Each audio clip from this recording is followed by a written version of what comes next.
I'm sure that, just like me, you have about 100 games on Steam that you've never got around to playing. You promise yourself that you'll play them someday, and yet the list gets bigger and bigger, with new games taking priority. There's something going on here. Games are becoming more plentiful. They're having a harder time grabbing and holding your attention.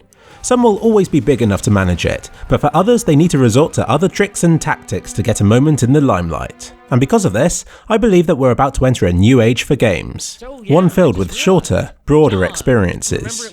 Don't think that short is a bad thing. We'll always have 100-hour-long epics, but there's a lot of untapped potential in shorter, break-sapping experiences. They used to be filled with basic flash games, but even in this area the standards are rising. Basic gameplay just doesn't cut it anymore. Take the Hitman Sniper Challenge, for example. It only takes a matter of minutes to complete it. At that point, you could wander off and do something else. Or you could try it again, and if you're anything like me, you want to. Perhaps even more so than you did the first attempt. Perhaps you want to complete it without raising the alarm, or you want to get that perfect score, or maybe you want to slaughter everybody in horrible ways. Your mind suddenly bubbles up with all of the exciting things you want to try out, and better still, the game is prepared for it. It leads to different outcomes, all of which are feasible and rewarding. But most importantly, they're different. The game rewards you for adopting a different strategy, for thinking outside the box. Do you remember your favourite demo discs, where you were able to sample small parts of games to see if you'd want to get the full version? If you're anything like me, you'd play some of these demos more than others, perhaps even more than you did with the full versions of the games. Once you find the level easy, you start giving yourself challenges. Perhaps you complete it without killing any monsters, or without jumping, or you deliberately lose all of your health and must do it without taking a single hit. There's comfort to be had in the familiar. Even when you get the full game, when you run into those demo levels, it's like visiting home again. You can waltz through them with ease, dodging every trap and exploiting every glitch first time. Do you find them more boring because you've done them so many times before? No, if anything, you can enjoy them more, even if it's in a different way to the rest of the game. Another example is Deus Ex, a game famously known for having multiple paths through the levels. I have played through those first opening scenes so many times. The environments feel so much richer and fuller than later levels. Maybe they are, or maybe it's because they're more familiar to me. As the game progresses, you become more set in your ways, you stop experimenting as much, and it almost becomes a race to the finish line. Something is lost along the way. But enough of these examples. What do I expect to see in future games? I hope for shorter games that reward your decisions with larger consequences. In longer games, you're constrained by a story. Characters can't die, otherwise it would break the path the game would have to take. If it's just a few levels long, on the other hand, why shouldn't everybody be able to die? Why shouldn't the world blow up in a fiery cloud of doom? Why shouldn't you be able to become the rogue agent who can earn his own ending?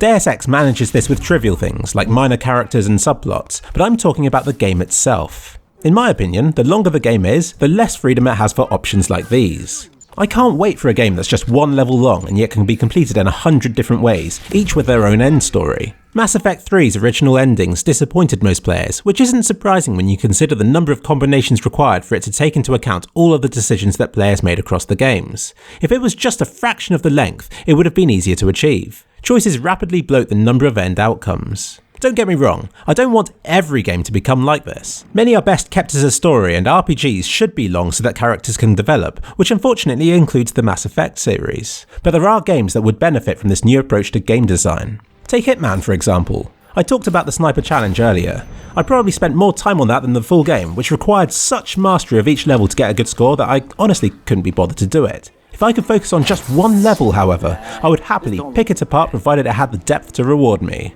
But who has time to program that in when there are 30 levels to design? I would love to see them adopt a new approach. Perhaps to feature individual, beautifully realised levels where every character has a complex personality that can be seen if you invest the time to discover it. It'd be like a demo, but with so much more replayability.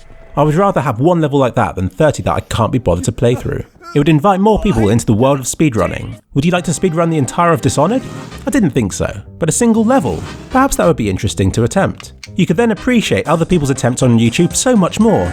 Recently I challenged you to beat Dragon Error Mine as quickly as possible. A lot of you have undertaken the speedrun challenge and I have loved watching each and every one of your efforts. You have found exploits in the levels that I didn't know about, even though it was me who made them in the first place. I'm sure that anybody who has attempted the same level 100 times for a speedrun develops the same feeling. It's one thing to complete a level, it's another thing to master it. To understand all of the little details that can be exploited, or annoying random events that can throw you off as you're approaching the end. It's as though a new level of gameplay is added to the experiences simply by repeating it time and time again. I suspect that without the challenge, you might have just given the game a go once and then moved on, not knowing what else you could do with it. All of a sudden, those hundreds of achievements on each Steam game make sense. They encourage you to replay it in different ways. They artificially boost the length of the game by creating challenges from existing game content. I'd argue that this is slightly forced. You shouldn't have to be told to do this. With an excellent game, you'd want to do that stuff yourself. But it serves as a gentle push into the world of replaying games and has probably given many of you hours of enjoyment and frustration.